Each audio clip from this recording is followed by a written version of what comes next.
When I was 17, my family moved into a small house on an old, run-down farm. It was all we could afford. So it was either we move out onto that old abandoned land or split up and stay in different homeless shelters. To be honest, there were plenty of times I thought about running away, but that would leave my parents alone to take care of my little sister. My mom was sick and could barely work. My dad was a high school dropout with little job prospects. I knew that if I left, it would only make things harder for them. The first day we were there, I stayed upstairs in my room unpacking my things. My little sister Erin wanted to go exploring in the fields behind the house.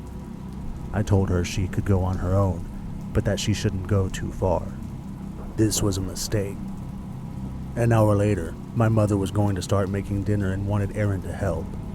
She called out for her, but Erin didn't answer. Mom, Dad, and I spread out into the old farm fields.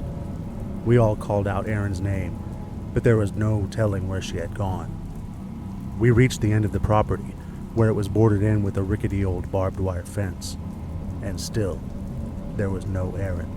My mother was frantic. Dad was doing his best to stay calm, and by 8 p.m. that evening, Dad called the police to bring them out while I stayed on the porch. My stomach was twisting in knots when the police arrived. It was my fault, wasn't it? I had told Erin she could go into the fields to explore. Mom would have said no. Dad would have said no. But me? I let her go off on her own. Mom was crying with the police.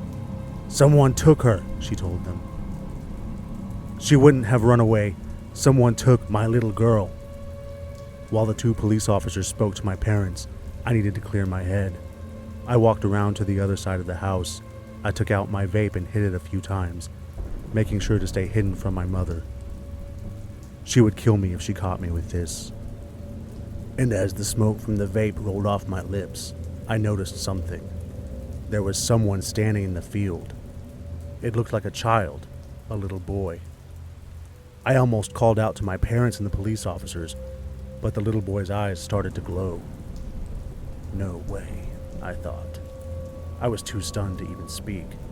I wasn't sure what I was seeing was real. He slowly raised his hand and put his finger over his mouth, telling me to be quiet. I took a step back, and then I turned around, thinking I would get away from him. But he was right behind me. He grabbed my hand and pulled me down to my knees before him.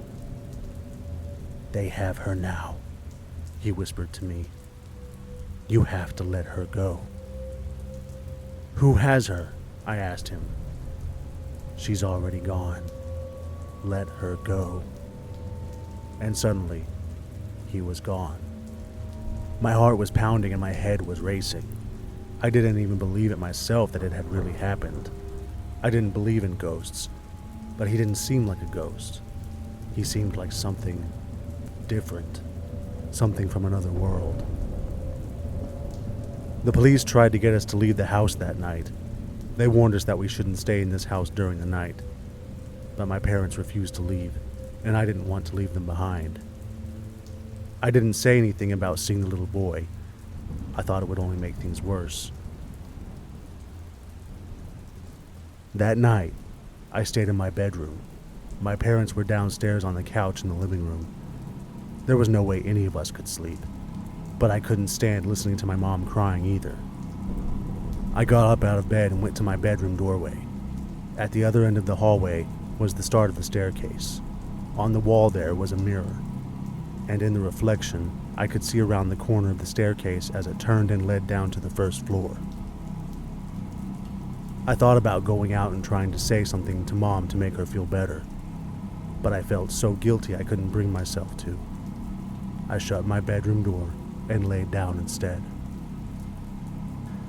I don't know when I nodded off, but when I woke up, the clock on my nightstand read 12:23 a.m. Everything was quiet. I couldn't hear Mom or Dad downstairs anymore.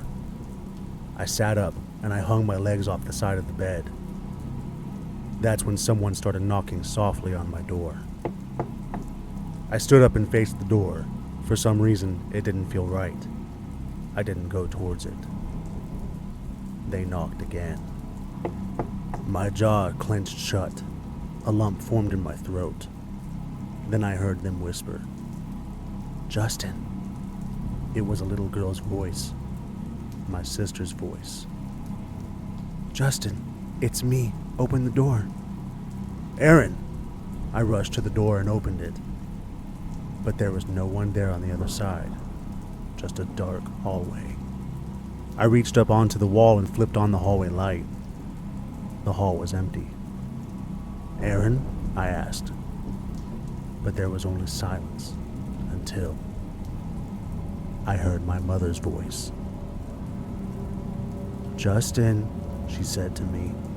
Her voice was coming from the end of the hall. "Come here, sweetie. I want to tell you something." I looked down the hall.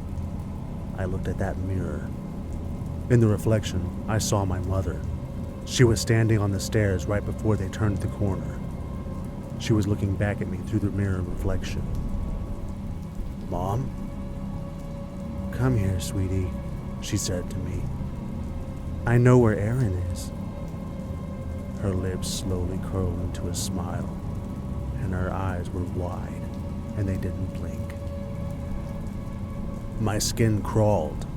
I stayed inside my bedroom and grabbed the door. Something wasn't right with her.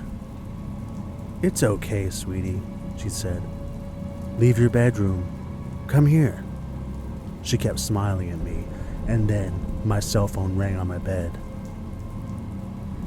I kept my eyes on the doorway as I answered it. "Dad?" "Hey, bud. I'm just calling to check on you." "I'm all right. Where are you?" "Out here in the field. I'm going to find Aaron. We have to." I went back to the doorway. I could see my mother in the mirror.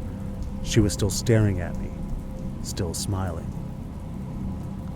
"Dad, I think there's something wrong with Mom." "What do you mean, son?" "She's acting really weird. Did she take something?"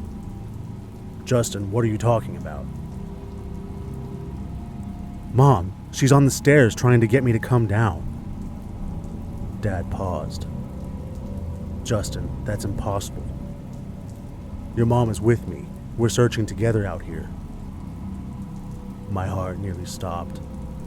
I dropped my phone on the floor and grabbed my door.